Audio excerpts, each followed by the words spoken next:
Just when we thought Monster told the full truth about Aileen Wuornos, Netflix said, let's run that back. The new documentary, Aileen, Queen of the Serial Unalivers, is exposing what Hollywood softened, rewrote, or skipped, and it's sparking a debate about whether the true crime content is informing us or entertaining us a little too much. And stick around for bonus content because we are breaking down how Eileen's 2002 final sentence changed how the media covers capital punishment and why those rules are being tested again as Governor DeSantis here in Florida is on track to set new capital case records on his executions in 2025. Hey guys, welcome back to another episode of Two Peas Out the Pod with Johnny and Shay. What's up, guys?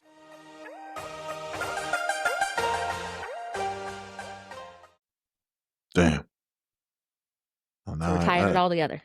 Yeah, no, I figured. That's why I was wondering why we were watching that documentary. But now Shay has told me the truth. She has made me see the light. So, guys, today we're gonna cover the new Netflix documentary, which I wouldn't really consider it new, honestly. They just use a lot of old footage. Oh, so it's one of those lost tapes. Didn't you think so? Yeah, it felt like the Blair Witch Project, which you guys can check out with Two Peas Out the Pod. It was pretty good though, honestly. And then we're gonna cover the Monsters movie that covered her and kind of compare and contrast to. Then we're gonna talk about Florida's Governor DeSantis and how that's all going with the what would you call it? Death row. Death row. Hell yeah, man. Now since Suge Knight's in prison and shit, now DeSantis is trying to take over Death Row Records. Yeah. And did the Netflix one just come out this year? Yes, ma'am. Yes, it did come out this year. Okay. The Monster movie was from 2003. Yes. And then we're going to talk about Netflix actually has a series called Monster, so not to be confused with the movie, but they actually have, I think, 3 or 4 episodes done, and they have her planned for one of the upcoming ones. So we're going to talk about that as well. Yes. Yes, we will. So, guys, we'll dive into Netflix, Aileen, Queen of the Serial Unalivers. So it revisits Eileen's childhood, her trauma, her survival, and her criminal path. Never before heard recordings show how she explained and justified her actions. Like I said, it was using a lot of old footage. Yeah, a lot of footage from a couple of people. I think one's from the chick from Australia. Yeah. And then the another one was from I guess a local person that lived close by. Yeah. It pushes back on the abused women who snap narrative and shows a more calculated side of her. And it also explores society's obsession with female serial offenders versus male ones. Netflix doesn't reveal budgets, but this documentary launched with a major push, landing in the top 10 true crime list worldwide when it came out. I did like how you use that word Snapped. Oxygen Network still has a show, probably still going on, called Snapped. I love that show. I wish we can watch 24 hours of that because I would watch that, because then that's why I try not to piss off the missus over here, because whatever she can snap. Whatever. So, guys, if you aren't familiar with Aileen, we're going to talk about what she did allegedly, what she was charged with, basically. Who really knows? So between 1989 and 1990, she targeted men who met her while she was working on the road. She was basically a prostitute, but she was more like an independent prostitute, would go on along the freeways and kind of along. So she was a freelance prostitute. Yeah. I mean, it wasn't like she was hanging out on like the normal area where prostitutes hang out. She would go, right? She would go to like where nobody else was, basically. She was a hitchhiking prostitute. Yeah. And she claimed that each situation was self-defense, claiming that she was being threatened or harmed, basically. Investigators argued that this wasn't wrong place, wrong time, but the pattern looked intentional. And several individuals ended up no longer alive after her encounter, and it was linked to Aileen at the end of the day. She did admit responsibility at one point, but then switched her story back and forth multiple times. And it did spark the long-running debate, survival response or deliberate wrongdoing. So I believe there were 6. Yes, there was a total 6 unalivers that she has claimed or has said. I was telling allegedly. Johnny. I was telling Johnny when we watched it. I said, "Okay, I could believe if like it happened once. Yeah, you're technically a prostitute, so somebody could have like bad intentions or anything, right?" But then maybe twice. Okay, but then 6, just literally say 6 times you had to unalive someone. I don't know if I really buy that. Okay, well, in the film again. The film or the documentary? The film and also the documentary. So in the film, she got sodomized in the The first documentary, time, and yeah. yeah, in the documentary, she might have said that the first hearing of court when she got sentenced and stuff, but she redacted that or retracted that and said that no, I did not get sodomized. So Yeah. how they did that in Hollywood and how they did that there was both a lie. But we can agree that in the film, in the Hollywood one, they did put like a lot of stuff in there. Like the first person that she came alive was that gentleman that had rubber gloves, had like Yeah, like had like a plastic on his car ready to go. right. So that's where okay, that may have like made a person snap at that point, even though the person had you know, history type trauma from her childhood because of a neighbor or whatever, Mhm. which was her dad's friend. And they did say they talked to a therapist or something, on I think on the documentary about that first guy, and that Yes. the therapist did say that if they let him I think he might have been in prison or something, but if they let him out from whatever center he was in or prison or something, that he was definitely gonna have, something bad Right. happen. Right. So they So thought he would repeat or do something bad to someone. So he's already kind of a bad person anyway. pretty much. But there were times in the movie and in the documentary where they made references to her talking about, like, somebody told her to do it, like a higher power Uh or right. something, Yeah, I mean they were trying to obviously the mental side. mental break side of the Do you think case to nowadays try that would've gotten away with a mental, case? Like, what is it called? again, I would have said just the only way she would have probably kind of won is if she would have gotten some regular Johns that she been messing around with that are common people that know her and kind of see her. She would have built a nice enough fan base that they feel willing enough to come to court and everything, which obviously Well, nobody's there willing. was one in the documentary, I thought, that Yes, did say there was only that one. he met up with her one time that he knew about Right, and that he made it through it, so right. this he didn't So believe it. right again, she may have been also on, drugs or anything on there. So that could have also played and also a contributing factor. So that's why paranoia and all of that Yeah, clicked in on top of it. Because yes, in the film you don't see her, not messing around with anything, but she looked like you could tell she's been on something. right. Sure, you can say she's just been doing oh, she's just an alcoholic. Yeah, sure. Whatever. But if you've been on the streets and been on the road, like you've seen some stuff on your travels. Yeah. And this also serves as Throwback Thursday, guys, for the monster part of it, the movie. Not to be confused with the new Netflix coming out. That's going to be very confusing for people. But that's from 2003. So it did star Charlize Theron and Christina Ricci. And Charlize won the Oscar for Best Actress. I totally agree. I thought when we watched, because we watched the documentary first, then we watched the movie, and she was like spot on for the girl, Yes, very spot on. like creepy. Yeah, really to be honest, Shay didn't even know that was Yeah, actually her. at first. Yeah. I was like, what? And then the budget for this one, guys, because we always cover that on our channel, $1 million for the movie, Damn, and they, hit box office about 65 million, so pretty good there. damn. The film heavily humanized Eileen, now criticized for romanticizing her story. Several scenes conflict with what the Netflix documentary actually reveals, and, the rewatch hits different once you know what has changed or softened. There were things that were different, but it's also a movie, Yes. so you have to take into account they have to kinda make it Well, I mean, more. it's kind of the same thing if you go to like Lifetime and some of those films that you're watching are based on true stories, just like if you've watched SVU or Law and Order, especially SVU, Dick Wolf says that yes, they are based on truth, but names and things have been Embellished. changed. Yeah, have been embellished and stuff Mhm. like that. So it is known to be to happen like that. Right.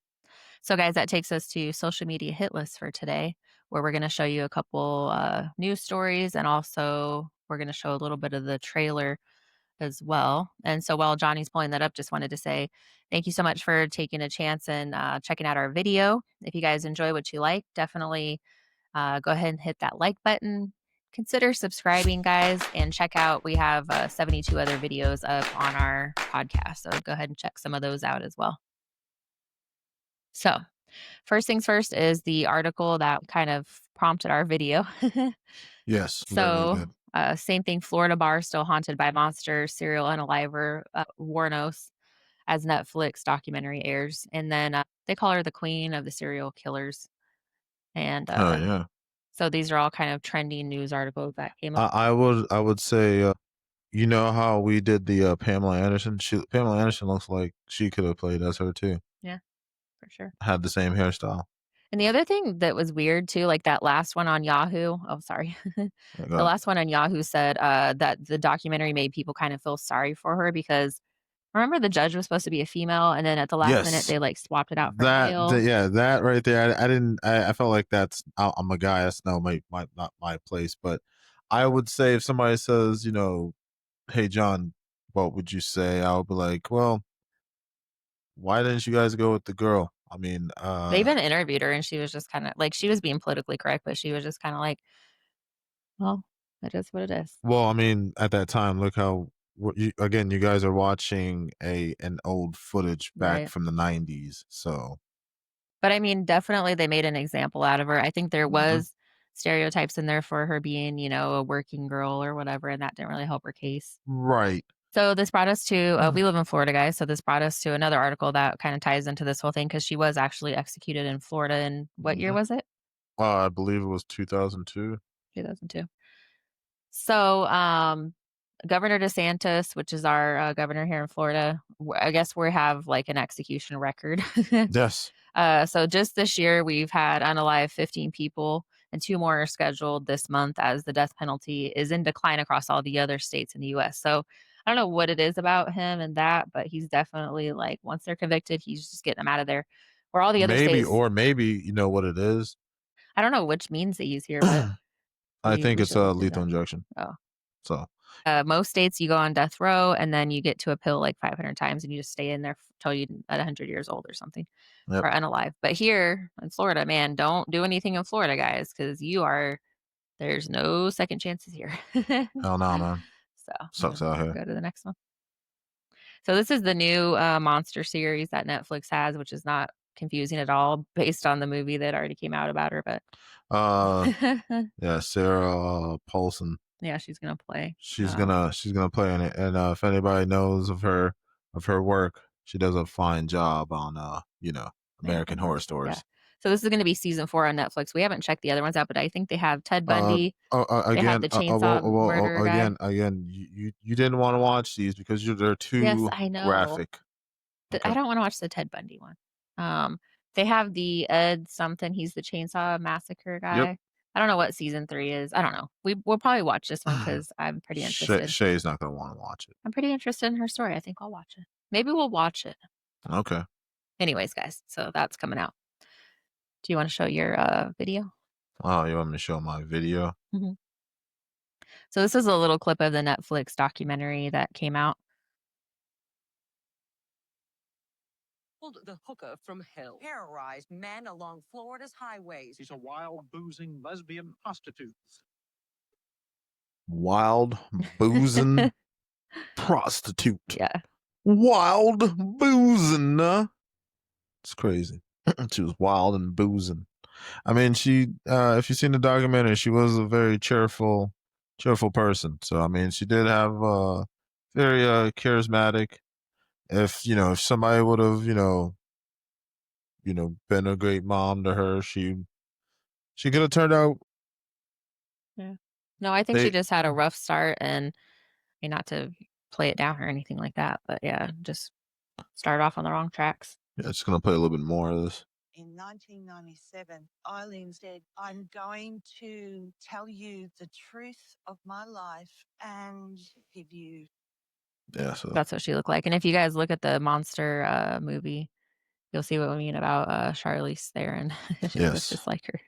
facts. That was Facts. I think that was probably I will just go out on a limb and say that was probably one of the better portrayals or just acting in general that I mean, she was good in Yeah, that. she It was she great. she really played her role I thought it very was great. well with that one. Yeah. So, guys, we're going to jump back into the video and we're going to go a little bit more into Governor DeSantis and his shenanigans. So, Florida is carrying out final sentences at the fastest pace in decades. In 2025, DeSantis is set to break modern capital punishment records again, which I guess he has for the last several years also. There's also a new Florida law called final sentence allowed without a unanimous jury vote. So, I'm not sure exactly what all that means, but essentially, they don't have to come to a conclusion on it. They could just make their own conclusion. Yeah. Supporters are saying it's just delayed justice, which is denied justice. So Florida is actually correcting the record and just doing what all the families want them to do. Critics are saying they're fast tracking final sentences for political gain. And Eileen's situation is resurfacing because many say fairness is even blurrier now. I don't know. It's a hard topic. Depends on what top side of the topic you're on, I guess. It depends on the topic too, mainly. But I'm just saying, if you had a family member on death row, maybe they were innocent, that would be tough.